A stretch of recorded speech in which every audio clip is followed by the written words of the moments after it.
Ja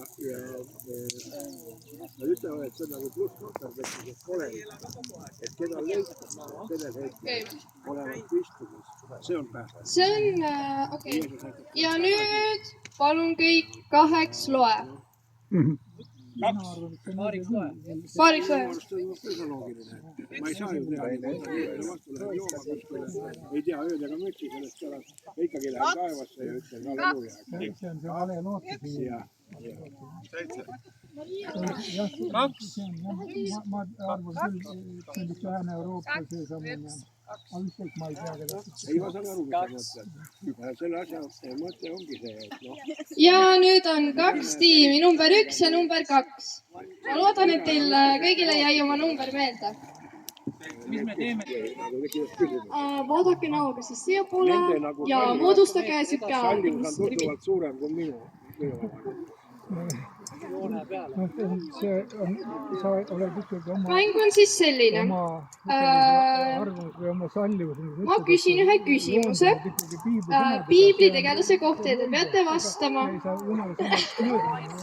Te peate vastama, kes ta on ja see mäng on kiiruse peale. Ja Elisabeth vaatab teie punkte ka. Eks see on nõnda, et siis tekib nagu väga palju ehmatavaid. Et te peate kiiruse peale vastama õigesti. Siis teie tiim saab punkti. Ja see, kes vastas õigesti, see jääb siis rivi ette, kes vastas valesti, läheb rivi taha. Äkki esimene ka vahel. Ei, see ei ole üldse hea.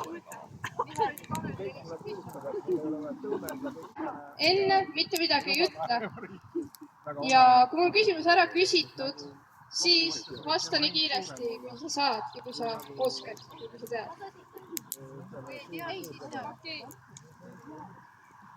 Kui ei tea, siis arvatavasti su kõrval olev inimene tegelikult teab seda, nii et ta on juba ära läinud, nii et sa oled rivi lõppu. Ja küsimused on alguses lihtsamad ja võivad minna raskemaks. Nii, praegu on siin Tanel ja Angeelika.